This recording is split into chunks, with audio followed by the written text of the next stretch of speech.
नमस्कार, welcome to Amicus Law Academy. परत एकदा स्वागत आहे आपल्या सगळ्यांचं. आपण बोलणार आहोत संतोष हरी दमामे यांच्याशी. आणि ते आत्ता 2022ची जी प्रोसेस झाली यामध्ये ते मेरिटमध्ये त्यांचं सिलेक्शन झालेलं आहे आणि थोड्याच दिवसात त्यांची न्यायाधीशपदी नेमणूक होणार आहे. तर त्यांच्याकडून आपण जाणून घेऊया त्यांचं प्रिपरेशन कसं आहे, असं वेगळं त्यांनी काय केलेलं आहे. आणि त्यांच्याबद्दल विशेष सांगायचं म्हणजे ते मेन्सचे दोन्ही सब्जेक्ट जे आहेत, सिव्हिल आणि क्रिमिनल आणि इंटरव्ह्यू, यामध्ये अगदी बॅलन्स्ड मार्क त्यांना पडलेले आहेत. सगळीकडंच चांगले मार्क त्यांनी मिळवलेले आहेत. तर हे कसं साधलं त्यांनी ते पण आपण विचारूया. त्यांचा रँक आहे 24वा नंबर त्यांचा आहे मेरिट लिस्टमध्ये आणि जवळजवळ गेली 10 वर्ष ते प्रॅक्टिसमध्ये आहेत. तर प्रॅक्टिस आणि अभ्यास हे सुद्धा कसं त्यांनी मॅनेज केलं हे पण आपण त्यांना विचारणार आहोत. आणि चौथा अटेम्प्ट म्हणजे बरंच एक 5-6 वर्ष या संघर्ष करून त्यांनी हे यश मिळवलेलं आहे. तर त्यांच्याशी आपण बोलूया. संतोष सर नमस्कार आणि परत एकदा आपलं अभिनंदन. आपण खूप चांगल्या रँकमध्ये आणि सगळीकडेच चांगले मार्क मिळवून पास झालेलं आहे. एक सांगायचं राहिलं तर ते सांगली जिल्ह्यातील इस्लामपूर इथे प्रॅक्टिस करतात आणि त्यांचं मूळ गाव आष्टा हे आहे. तर संतोष सर, आपण पहिल्यांदा तुम्ही म्हणालात की जवळजवळ तुम्ही आता हा तुमचा 4th अटेम्प्ट होता. हो सर. आणि गेली 10 वर्ष तुमची प्रॅक्टिस पण आहे आणि तुम्ही म्हणजे साधारणपणे 5-7 वर्ष या सगळ्या परीक्षांच्या ह्याच्यामध्ये आहे. हो सर. तर सुरुवात तुम्ही कधी ठरवलं की परीक्षा द्यायची आणि सुरुवातीला म्हणजे ह्या परीक्षांचा पिरियड तुमचा कसा झाला ह्याच्याबद्दल थोडंसं सांगा की सुरुवातीला काय केलं आणि सुरुवात कशी केली? सुरुवातीला सर मी 2019 पासून ह्या एक्झाममध्ये आहे सर. मी 2019ला सुरुवातीला JMFCचा एक्झाम दिली होती. तो माझा फर्स्ट अटेम्प्ट होता सर. त्या फर्स्ट अटेम्प्टमध्ये सर मी प्री क्वालिफाय झालो होतो, पण माझी मेन्स राहिली सर थोड्या मार्कांमध्ये. त्यानंतर सर मी 20ची आणि 21ची दोन्ही ॲड दिले होते. त्यात देखील सर मी प्री क्वालिफाय झालो, पण मेन्समधून बाहेर आलो सर. त्यानंतर सर APPची एक्झाम आली होती दरम्यानच्या काळामध्ये. मग त्या APPच्या एक्झामला पण मी सर बसलो होतो आणि त्यामध्ये सर मी अपील रायटिंगच्या कोर्ससाठी सर मग मी अकॅडमीच्या संपर्कात आलो सर. बरोबर. आणि तेव्हापासून सर माझ्यामध्ये थोडा बदल घडला सर. म्हणजे माझ्या काय चुका होत आहेत वगैरे ह्या गोष्टी कळाल्या सर. आणि मी अपील याच्यानंतर सर इंटरव्ह्यूसाठी सुद्धा APPच्या मी सर आपल्याकडे होतो सर. मी इंटरव्ह्यूसुद्धा पास झालो सर, पण माझं मेरिटमध्ये हे झालं नसल्यामुळं मला APPची पोस्ट मिळू शकली नाही सर. आणि त्यानंतर सर 22ची ही एक्झाम आली सर JMFCची आणि तिला सर मी अपेअर झाल्यानंतर मी सुरुवातीला सर प्रीच्या अनुषंगानं म्हटलं तर सर मी बेअर ॲक्ट आणि MCQ सॉल्विंग यावरती सर फोकस केला. बेअर ॲक्ट रीडिंग आणि कन्सेप्ट क्लिअर करून घेणे आणि होता होईल तेवढे जास्त MCQ सोडवणे, असं यावरतीच मी सर प्रीला फोकस केला होता. आणि मेन्सच्या अनुषंगानं सर माझ्याकडं मेन्सच्या आपल्या अकॅडमीच्या नोट्स होत्या सर. त्याचबरोबर भोसले अंतुले म्हणून सर माझ्याकडे एक नोट्स होत्या सर. आणि बेअर ॲक्ट या तिन्हीचं सर मी कंबाईन रिडिंग करायचो सर. मी स्पेसिफिक अशा नोट्स बनवल्या नव्हत्या, पण मी रिडिंग करताना त्या तिन्हीचं कंबाईन रिडिंग करायचो सर. आणि डेडिकेटेडली सर मी रोज 2.5 ते 3 तास रायटिंग करायचो सर. मी जे वाचले ते मी स्वतः लिहून काढायचो सर. मी आज दिवसभरात जे वाचले ते संध्याकाळी 6-7 वाजता सर मी लिहायला बसायचो. 1-2-3 तास सर लिहायचो. आणि हे जे तुम्ही लिहित होता हे किती वर्ष सलग लिहित होता सर? मी हे म्हणजे प्रीचा निकाल लागल्यानंतर चालू केलं सर. आणि आपला जवळपास मेन्स एक्झाम यायला सर 5 महिने गेले. मी 5 महिने कंटिन्यू सर लिहित होतो रोज 2-3 तास सर. बरं. आणि पेपर वगैरे काही सोडवले तुम्ही मेन्ससाठी? पेपर असे सर मी जास्त नाहीत सोडवले, 1-2 सोडवले असतील मी. पण मी सर रायटिंग प्रॅक्टिस जे करायचो, मी आज जर एखादा समजा सर थेफ्ट वाचले तर मी थेफ्टवरती कोणते प्रश्न आलेत, मी वाचलेल्या गोष्टींमधून ते सगळं कव्हर होतंय का, आणि मग त्याचं रायटिंग प्रॅक्टिस करायचो सर. असं स्पेसिफिक क्वेश्चन पेपर जास्त सोडवलं नाहीत, पण रायटिंगची प्रॅक्टिस रोज 2-3 तास करत होतो सर. बरं.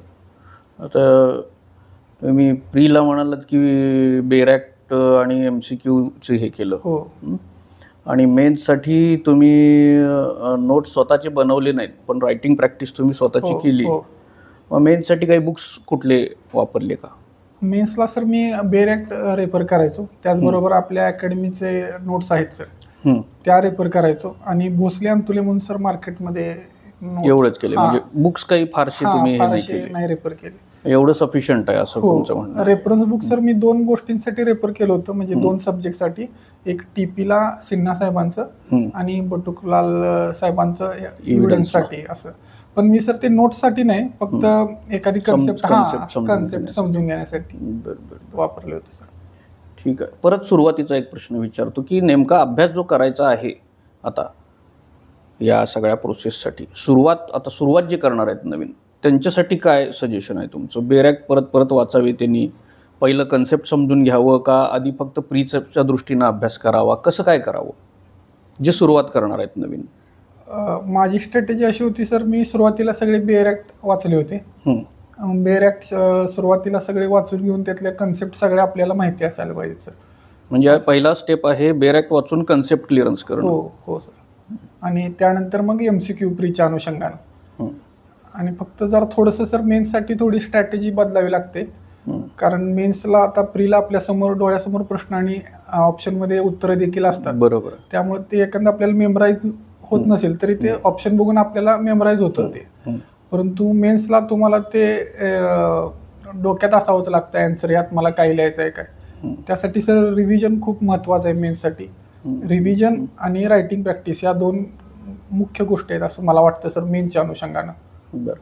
आता मेन्सचा अभ्यास जो आहे तो प्री झाल्यानंतर त्यावेळी मेन्सचा अभ्यास करावा का सुरुवातीच्या अभ्यासामध्ये मेन्स आणि प्री या दोन्ही दृष्टीनं अभ्यास झाला पाहिजे? प्रीला सर प्रीचाच अभ्यास पुढं थोडाफार वेगळ्या अँगलनं होतो सर, म्हणजे पूर्ण वेगळा असा अभ्यास नाही वाटत मला सर मेन्सचा. मी फक्त मेन्समध्ये स्ट्रॅटेजी फक्त बदल केली, म्हणजे मी त्या बेरॅक सोबत इतर 2 आपल्या अकॅडमीचं पुस्तक आणि ते दुसरं एक पुस्तक असं सर, आणि रायटिंग केलं, एवढा बदल केला सर मी. जजमेंट रायटिंग हा महत्त्वाचा जो 40 मार्क असतो, 200 पैकी 40 मार्क तर जजमेंट रायटिंगला असतात, बरोबर आहे? त्याच्यासाठी काय काय तुम्ही प्रॅक्टिस केली? जजमेंट रायटिंगला सर मी आपल्याकडेच होतो सर यासाठी, आणि आपण सांगितलेली प्रत्येक गोष्ट सर मी फॉलो करायचो. त्यात आता ते क्रिमिनलला सर जे नवीन आलेलं आहे सर टायटल पेज, त्यासाठी सर मी विशेष हे केलं सर. सुरुवातीला मला ते लिहायला सर जवळपास अर्धा तास लागायचा सर, आणि तुम्ही सांगितलं होतं सर ते 10 मिनिटात झालं पाहिजे. मग मी पूर्ण डेडिकेटेडली सर रोज त्या रायटिंग प्रॅक्टिसमध्ये थोडा वेळ सर जजमेंट रायटिंगसाठी ठेवायचो, आणि मी तो फक्त टायटल पेज लिहायचो सर टायमिंग लावून. बरोबर. आणि जवळपास 4 महिने सर मी हे करत होतो, टायटल पेज आणि ऑपरेटिव्ह ऑर्डर, एक दिवस क्रिमिनल एक दिवस सिव्हिल, अशा पद्धतीने सर मी ते लिहायचो. आणि सर कालांतरानं सुरुवातीच्या 15 दिवसामध्ये सर काहीच फरक पडला नाही, रोज त्याच टायमिंगला अर्धा तासच लागायचा. परंतु हळूहळू सर ते टायमिंग कमी होत गेलं, आणि ते हातात इतकं पक्क बसलं सर की ते 10 मिनिटात पूर्ण व्हायला लागलं नंतर. असं झालं. चांगलं झालं. कदाचित आता जे एक्झाम येणार आहेत पुढचे त्यामध्ये ते टायटल वगैरे लिहू नका असे डायरेक्शन्स येतील, कारण डिस्ट्रिक्ट जजच्या एक्झामला तसे आता डायरेक्शन्स आलेले होते, ते बरं होईल. बरं. आता प्रॅक्टिसचा जो पार्ट होता, तुम्ही आता जवळजवळ 10 वर्ष प्रॅक्टिसमध्ये आहे, 2014 पासून प्रॅक्टिसमध्ये आहे, आणि या 5-7 वर्ष जे एक्झाम पिरियड होता तुमचा, त्यावेळी तुम्ही प्रॅक्टिस आता कशी मॅनेज केली? सर मी प्रॅक्टिसमध्ये ॲक्टिव्ह प्रॅक्टिसमध्ये असल्यामुळं काही कामांचा लोड होता सर माझ्याकडे. दुसरी गोष्ट, मी माझे सिनियर आहेत मोहन पाटील म्हणून, त्यांच्याकडे देखील सर त्यांचं देखील ऑफिस सांभाळायचं, त्यांच्या ऑफिसला देखील मी एकटा होतो. त्यामुळे सर मला पूर्ण वेळ असा मिळत नव्हता सर अभ्यासासाठी. मग मी शेवटच्या 1-1.5 महिन्यामध्ये 2 महिन्यामध्ये सुट्टी काढून सर अभ्यास करायचो, म्हणजे एक्झाम आली की 2 महिने. पण मला असं वाटतं सर ती चूक होती असं मला वाटतं सर, कारण त्यामुळं रिव्हिजनला वगैरे सर मला वेळ मिळायचा नाही, आणि त्यामुळेच कदाचित हे 1-2-3 अटेम्प्ट सर माझे गेले असतील असं मला वाटतं सर. कारण ह्यावेळी मला जर जवळपास 4-5 महिन्यांचा वेळ मिळाला सर, त्यामध्ये माझे सर मल्टिपल रिव्हिजन झाले, आणि त्याचा फायदा मला झाला सर असं वाटतं. त्यामुळं तुम्ही जसं सांगता सर की फोकसली स्टडी केला पाहिजे, थोडंफार प्रॅक्टिसकडे आपण हे केलं पाहिजे, ते सर योग्यच आहे असं मला वाटतं सर. नाही, मग कसं तुम्ही केलं तुमची स्वतःची कामं आणि अभ्यास? मग कामं काही सिव्हिलमध्ये वगैरे ठीक आहे, ॲडजस्टमेंट मिळू शकतील काही मॅनेज करून, पण एकूणच हे कसं मॅनेज केलं तुम्ही? मी सर सुट्टी काढली, आणि माझे काही मित्र होते कलिग सर प्रॅक्टिशनर, त्यांच्याकडे कामं सर डेलिगेट केली होती, त्यांना सांगितलं होतं. परत न्यायाधीश महोदय जे आहेत आमच्या कोर्टातील त्यांना देखील सर मी रिक्वेस्ट केली होती की माझी एक्झाम आहे त्यामुळे मला थोडीशी लिनियन्सी मिळेल का, अशा हिशोबानं सर मी हे केलं होतं. आणि मित्र मग सगळं काम ॲडजस्ट करायचं सर, ॲडजस्टमेंट वगैरे असेल किंवा काही किरकोळ पूर्तता असेल, काही अर्ज द्यायचा आहे, काही समन्स अर्ज वगैरे असे जास्त ते सगळं ते हँडल करायचे. अगदीच रेअर केसमध्ये जिथं जाणं गरजेचं आहे अशा वेळी सर मी जायचो, पण रेग्युलर कोर्ट सर बंद केलं होतं मी. बरं. आता नवीन जे सुरुवात करणार असतील या सगळ्या एक्झामची, आता समजा एखाद्या फ्रेशरनेच ठरवलं की आजपासून तयारी करायची, तर त्याला किती वेळ असा दिला पाहिजे या सगळ्या प्रोसेससाठी, साधारणपणे त्याची तयारी होईल असं? आपण इंटरव्ह्यूचं बाजूला ठेवूया, निदान सब्जेक्टचे तरी प्री मेन्स ह्याच्या तयारीला किती वेळ दिला पाहिजे? सर मला वाटतं किमान सर एक वर्षभर लागेल सर. फोकसली जर स्टडी करायचं झाले तर पूर्ण एक वर्षभर तरी सर लागेल सुरुवातीला. बरं, ठीक आहे. आता आपण थोडंसं इंटरव्ह्यूबद्दल बोलूया. इंटरव्ह्यूमध्ये पण तुम्हाला छान मार्क मिळालेले आहेत. एकूणच आधी इंटरव्ह्यू कसा झाला हे थोडंसं सांगा, कुठल्या प्रकारचे प्रश्न वगैरे विचारले आणि प्रोसेस कशी होती, मग आपण पुढच्या तयारीबद्दल बोलूया. तर तुम्ही मुंबईला कधी गेलात, तिथं कुठं राहिलात, काय काय केलं, हे सगळं ऐकायचं आहे. इंटरव्ह्यूच्या आधी सर मी एक दिवस आधी पोहोचलो होतो मुंबईला. तिथं जवळच इंटरव्ह्यू जिथं होता त्याच्या जवळच मी हॉटेल घेऊन थांबलो होतो सर. आणि इंटरव्ह्यू दिवशी सर पॅनेल पुढला अनुभव म्हटलं तर सर यावेळचे इंटरव्ह्यू थोडे असे रॅपिड फायर झाले. हो, म्हणजे मी अगदी खुर्चीत बसून कोर्टाचे बटन काढेपर्यंत मला ऑनरेबल जस्टिस साहेबांनी आणि पॅनेल प्रमुखांनी 1-2 प्रश्न विचारले होते. म्हणजे खूप असे रॅपिड फायर इंटरव्ह्यू झाला सर. माझा इंटरव्ह्यू बेसिकली जास्त करून सर प्रॅक्टिस बेस झाला सर. मला प्रॅक्टिसच्या अनुषंगानं कॉन्ट्रॅडिक्शन म्हणजे काय, 10 वर्ष रेकॉर्डवरच प्रॅक्टिस दिसते. ओमिशन कॉन्ट्रॅडिक्शन कसं रेकॉर्डवरती आणायचं, तुम्ही काय प्रश्न विचारणार त्यांना, अशा अनुषंगानं सर. सुरुवातीला प्रश्न काय विचारला? सुरुवातीला मी सर गेल्यानंतर मला प्रश्न विचारला, तुम्ही कुठून आलात? मी सांगलीहून आलो असं सांगितल्यानंतर मग सर सांगलीचे वसंतदादांना ओळखता का, कोण होते ते कितवे मुख्यमंत्री होते, असं सर ते चालू झालं. आणि त्यानंतर जस्टिस साहेबांनी सर मग लॉ पॉईंटच्या अनुषंगानं सर प्रश्न विचारले. 6 ते 7 मिनिटं इंटरव्ह्यू झाला सर. बरं, अजून 1-2 प्रश्न काय आठवत असतील तर तुम्हाला? त्यानंतर सर मला इश्यूज संदर्भात विचारलं होतं. इश्यूज म्हणजे काय, इश्यूज फ्रेम करण्यापाठीमागं काय ऑब्जेक्ट आहे हे विचारलं होतं. परत कमिशनची प्रोव्हिजन कुठं आहे सिव्हिलची, परत कमिशन एव्हिडन्स गोळा करण्यासाठी इश्यू करतात, या संदर्भात तुम्हाला काय माहिती आहे का, असं सर जरा वेगळ्या अँगलनं हा प्रश्न विचारला होता. अशा स्वरूपाचे प्रश्न विचारले सर. किती मिनिटांचा झाला इंटरव्ह्यू तुमचा? साधारण 7 मिनिटांचा झाला असेल सर. इंटरव्ह्यू देऊन बाहेर आल्यानंतर तुम्हाला काय वाटलं, तुमचा इंटरव्ह्यू कसा झाला? इंटरव्ह्यू सर 7 मिनिटांचा झाला होता, त्यामुळे मी खूप टेन्स होतो सर. नेमका इंटरव्ह्यू कसा गेलाय हेच कळत. म्हणजे सांगितलेल्या विचारलेल्या प्रश्नांची सगळी उत्तरं दिली होती सर प्रॉपर माझ्या परीनं व्यवस्थित. पण थोडीशी सर भीती होती, 7 मिनिटातच आपण बाहेर आलोय. पण नंतर सर सगळ्यांचाच शॉर्ट झाला होता, नंतर कळालं सर मला ते. बरं, आता आपण इंटरव्ह्यूच्या तयारीबद्दल थोडंसं बोलू की मेन्सचा निकाल आल्यापासून किंवा मेन्स झाल्यापासून तुम्ही इंटरव्ह्यूची तयारी सुरू केली असेल, तर काय काय सुरुवात केली, एकूणच तयारी कशी केली तुम्ही? मी सर इंटरव्ह्यूला देखील आपल्याकडे होतो सर. मी सुरुवातीला अर्ली प्रिपरेशनसाठी अकॅडमीने कोर्स लॉन्च केला होता. रिझल्टच्या आधीच तुम्ही सुरुवात केलेली होती इंटरव्ह्यूची? हो सर. आणि मी सर एक त्रिसूत्री वापरली होती इंटरव्ह्यूसाठी. म्हणजे आपले लेक्चर्स पाहणं, दुसरी गोष्ट बेअर ॲक्ट रीडिंग करणं आणि जास्तीत जास्त मॉक इंटरव्ह्यू देणं, ह्या गोष्टी सर मी अवलंबल्या. मग मी लेक्चरमध्ये सर लेक्चर पाहताना पण सर तुम्ही लेक्चरमध्ये सांगता की या अनुषंगानं इंटरव्ह्यूला प्रश्न येतो, इंटरव्ह्यूला हे विचारतात, सर ते नोट डाऊन करून ठेवायचं सर नोटबुकमध्ये आणि ते रिवाईज करायचं. दुसरी गोष्ट बेअर ॲक्ट रीडिंग करायचो. आणि सर आमच्या भागामध्ये मिरेजे सर म्हणून आहेत, ते PP आहेत, ते आमचे मॉक इंटरव्ह्यू घ्यायचे सर. मग त्यांच्याकडे जाऊन जास्तीत जास्त मॉक इंटरव्ह्यू दिले सर. ही स्ट्रॅटेजी ठेवली सर मी. बरं. मॉक इंटरव्ह्यूला सर मी आपल्याकडे देखील आलो होतो हो. आणि त्यामध्ये सर देखील माझ्या ज्या काही गोष्टी चुकत होत्या त्या मला कळाल्या सर आणि मी त्या सुधारल्यानंतर सर. बरं, ठीक आहे. अजून असं लास्ट मोमेंटला काही प्रिपरेशन वगैरे इंटरव्ह्यूचं असं काही केलं तुम्ही? मी सर 10 तारखेला आपल्याकडं मॉक देण्यासाठी आलो होतो आणि त्यामध्ये सर तुम्ही मला एक 2-3 गोष्टी सांगितल्या होत्या की तुम्ही सांगताय ते सगळं बरोबर सांगताय, पण तुमचा चेहऱ्यावरला भाव खूप असा टेन्स दिसतोय, तुमची लँग्वेज थोडी मोनोटोनस होते, अशा 2-3 गोष्टी सांगितल्या होत्या, यावरती काम करा. त्या गोष्टी सर मला असं वाटतं की त्या व्हिडिओ बघितल्याशिवाय आपला कळत नाहीत आपल्याला. त्यानंतर मी सर आपल्या अकॅडमीने प्रोव्हाइड केलेला माझा मॉकचा व्हिडिओ बघितला सर. त्यामध्ये मला ह्या गोष्टी जाणवल्या की माझं हे होतंय थोडं. सर मी डेडिकेटेडली त्याच्यावरती पुढल्या 5-6 दिवसामध्ये काम केलं सर. प्रेझेंटेशनवर काम केलं? हो, प्रेझेंटेशनवरती काम केलं.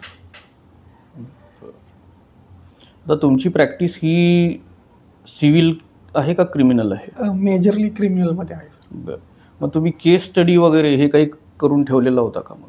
हो सर, क्रिमिनलच्या केस स्टडीज केल्या होत्या मी आणि सिव्हिलच्या 1-2-3 केल्या होत्या सर. डिस्पोज ऑफ झालेल्या केसेसच्या त्याबद्दल काही विचारलं का? त्या संदर्भात सर काही नाही विचारलं, पण मी तयारी करून ठेवली होती सर तुम्ही सांगितल्याप्रमाणे. बरं, मला सर एक सांगायचं आहे की मी माझ्या ओव्हरऑल प्रोसिजरमध्ये एकच गोष्ट फॉलो केली की तुम्ही सांगितलेली प्रत्येक डिरेक्शन फॉलो करण्याचा प्रयत्न केला सर. ही बेसिक स्ट्रॅटेजी होती माझी. तुम्ही मेन्सला सुद्धा सर माझं दरवेळी मेन्समधून बाहेर यायचो. मेन्सला सर आपला मेन्सचा प्लॅनिंगचा एक सेमिनार होता सर, तो मी अटेंड केला होता सर. त्यात तुम्ही कंटेंट काय आला पाहिजे आन्सरमध्ये वगैरे, JMTP I think mains preparation, त्यानुसार सर मी माझा म्हणजे अभ्यास चालू केला सर आणि त्याचा मला मेन्सला चांगला फायदा झाला सर. तुम्ही दिलेली प्रत्येक डिरेक्शन फॉलो करण्याचा प्रयत्न करत होतो सर मी. गुड. आम्ही सगळ्यांनाच डायरेक्शन देत असतो, पण कोण किती फॉलो करतं यावर पण खूप काही डिपेंड आहे. तर हे होते संतोष सर, म्हणजे अतिशय मोठा अनुभव त्यांना एक्झाम देण्याचाही आहे, त्यामुळे त्यांच्याकडून बरंच काही घेण्यासारखं आहे. तर नवीन लोकांनी सुद्धा सरांना पर्सनली कॉन्टॅक्ट करावं असं मी सांगतो सगळ्यांनाच, आणि त्यांच्याकडून जास्तीत जास्त जे काही शिकून घेता येईल. आता ते 4-5 महिने लिहित बसले होते, तर काय लिहिलं त्यांनी तिथं, असं काय लिहित होते हे पण बघायचं. जर काही संधी मिळाली तयारी करणाऱ्यांना तर ती जरूर त्यांनी संधी घ्यावी. मेन्सच्या अनुषंगाने सर मला एक असं सांगायचं आहे की मेन्ससाठी मोर ऑर लेस प्रत्येकाकडे सेम कंटेंट असतो सर, पण तो तुम्ही कसा रिप्रेझेंट करता आन्सर शीटमध्ये ते खूप महत्त्वाचं आहे. तुमच्या आन्सर रायटिंगची रिडेबिलिटी पाहिजे सर. तुम्ही कसं प्रेझेंट करता ते असं एसे लिहिल्यासारखं नव्हे सर, तुम्ही सांगता त्यापर्यंत ते पॉईंट वाईज पाहिजे. ह्या गोष्टीला खूप महत्त्व आहे असं सर मला वाटतं. बरोबर. आणि त्या गोष्टी सर मी माझ्या रायटिंगमध्ये सुद्धा सर त्या ह्या करत होतो सर. त्याचा नक्कीच मेन्सला फायदा होईल सर असं वाटतं. कारण कंटेंट आता बऱ्याच मुलांकडे सारखा असतो बऱ्यापैकी, पण तुम्ही तो कसा उतरवता ते खूप महत्त्वाचं आहे सर. म्हणजे परत एकदा सगळा फोकस मेन्सवरच आलेला आहे. मेन्समध्ये खूप चांगल्या पद्धतीची तयारी, रायटिंगची प्रॅक्टिस, प्रेझेंटेशन आणि मेन्समध्ये चांगले मार्क मिळवणे हे फार महत्त्वाचं आहे. कारण मेन्सला काहीतरी एक ठराविक सिलेबस आहे, इंटरव्ह्यूचं काहीच सांगता येत नाही. त्यामुळे इंटरव्ह्यूवर अगदी जास्त भरोसा न करता मेन्सपासूनच आपण चांगल्या मार्क मिळवणं ही स्ट्रॅटेजी सगळ्यात चांगली आहे. आणि सर जजमेंट रायटिंगला देखील अनेक मुलं कोर्टातले जजमेंट वगैरे रेफर करतात. बरोबर. पण सर मला असं वाटतं की तुम्ही सांगता त्या पद्धतीनं आपण हे एक्झामसाठीचं जजमेंट आहे सर. त्यामुळे सर तुम्ही सांगितलेल्या गोष्टी जर फॉलो केल्या जजमेंट रायटिंगला देखील, ज्या मी केल्या होत्या, त्याचा खूप चांगला फायदा होतो सर असं मला वाटतं. कारण मला सुरुवातीला सर 1-1 तास लागायचा जजमेंट लिहायला. आणि सर माझं रिझनिंग होतं हे, म्हणजे ह्या ज्या गोष्टी सगळ्या सर म्हणजे न्यायालयातल्या जजमेंट प्रमाणे लिहायला जायचो सर मी सुरुवातीला. ते रिझनिंग लेंदी व्हायचं सर, त्यामुळं वेळ खाऊ प्रोसिजर वाटायची मला सर ती. पण मी सर आपल्याकडं तो कोर्स लावल्यानंतरच मला त्या गोष्टी सर जाणवल्या की आपल्यात काय चुकते. त्या अनुषंगाने मी सर माझ्या यावेळी जजमेंट रायटिंगमध्ये देखील बदल केले सर. पूर्वी सर मी माझ्या 2-3 अटेम्प्टमध्ये जे जजमेंट रायटिंग लिहायचो ते न्यायालयातील जजमेंट जे होते JMFC साहेबांचे, बरोबर. ते वाचून सर त्या अनुषंगानं फॉलो करण्याचा प्रयत्न करत होतो सर. पण यावेळी सर तुम्ही सांगितलेल्या गोष्टी फॉलो केल्या होत्या सर, त्याचा देखील मला फायदा झाला असं वाटतं सर. बरोबर. आपलं जजमेंट हे परीक्षेसाठीचं जजमेंट असतं, थोडंफार वेगळं आणि शॉर्ट पद्धतीनं कसं करायचं हो हे केलं तरच पेपर कव्हर होणार आहे. संतोष सर, आमचे सगळे जे कोर्सेस होते सगळे ऑनलाईन आहेत आता कोरोनानंतर, तरी खूप कमी असे ऑफलाईन आहेत. आणि तुम्ही अनेक कोर्सेस केलेले आहेत, जजमेंट रायटिंग वगैरे केलेले आहेत, APPच्या वेळी पण केलेत असं तुम्ही जे म्हणालात. आता हे ऑनलाईन लर्निंग आणि ऑफलाईन लर्निंग ह्याच्यामध्ये काय फरक पडतो का? ऑनलाईन असल्यामुळं काही कमी शिकायला मिळतं, कमी समजतं, असं काही होतं का? ह्याच्याबद्दल काय सांगाल तुम्ही? ऑनलाईन आणि ऑफलाईन मध्ये सर फरक पडतो असं नाही मला वाटत, कारण मी देखील ऑनलाईनच शिकलोय सर आपल्याकडून. मी ज्यावेळी पहिल्यांदा मॉक लावलो त्यावेळी सर प्रथम मी आपल्याला पाहिलं, त्यापूर्वी पाहिले देखील नव्हतं मी. फक्त एक डिसिप्लिन असायला हवी सर आपल्याकडं, की बऱ्याचदा काय होतं की आता रेकॉर्डेड लेक्चर आहेत तर आपण दुर्लक्ष करतो पाहता येतील नंतर. तसं न करता सर एक प्लॅन बनवला पाहिजे डेडिकेटेड, जे डिसिप्लिनने सर ते रोजच्या रोज पाहणं. बरोबर. आपले सर लाईव्ह जे होतात ते पाहणं, म्हणजे एक डिसिप्लिन असायला हवी सर. जर तुम्ही डिसिप्लिनने सगळं फॉलो केलं तर सर ऑनलाईन व ऑफलाईनचा असा काही विशेष फरक पडतो असं मला नाही वाटत सर. म्हणजे स्वतःचं डिसिप्लिन, वेळच्या वेळी लेक्चर्स बघणं, हो म्हणजे स्वतःवर अवलंबून आहे. हो हो सर. ऑनलाईन ऑफलाईनमुळे असा काही फारसा फरक पडत नाही. हो ठीक आहे. मलाही आधी वाटायचं की ऑफलाईन ज्यावेळी ऑनलाईन सुरू केलं की त्यावेळी बराच फरक पडेल, पण जे काही इनपुट्स नंतर ऑनलाईन ह्याच्यातून मिळायला लागले ते चेंजेस करून ऑनलाईन जे मीडियम आहे तेच जरा प्रॉपर करायचा प्रयत्न आम्ही सुद्धा करतोय. म्हणून मी तुमच्याकडनं काही इनपुट्स घेण्यासाठी हा प्रश्न विचारला. बऱ्याच मुलांचं काय होतं सर, आता ते ऑनलाईन आहे म्हटल्यानंतर पाहता येईल नंतर असं म्हणतात सर. तर माझ्याबरोबर आपल्या अकॅडमीला बरेच अनेक मित्र आहेत सर, ते लेक्चरच पाहत नव्हते सर. म्हणजे आता आहे तर बघू नंतर काय, तर याचं कसं ऑनलाईन प्रॉब्लेम तोच सगळ्यात महत्त्वाचा होतो ऑनलाईनचा. ते डिसिप्लिन ठेवून सर जर पाहिलं तर काही अडचण येणार नाही असं मला वाटतं. बरोबर आहे. फिजिकल असले कसं आपल्याला एक टायमिंग असतं, 4 ते 5च्या वेळेत आपल्याला क्लासला जायचं आहे, ते एक तसं रुटीन लागतं. पण ऑनलाईनला ती सेल्फ डिसिप्लिन लावून घ्यावी लागते की मला हे आज एवढं बघायचं आहे, मला हे कम्प्लीट करायचं आहे असं. ती डिसिप्लिन जर असेल तर काही वेगळा फरक पडतो असं मला नाही वाटत. म्हणजे तुम्ही रोजच्या रोज सगळे लेक्चर त्या वेळेचे बघत होता? हो सर, हो सर. खूप चांगली गोष्ट आहे.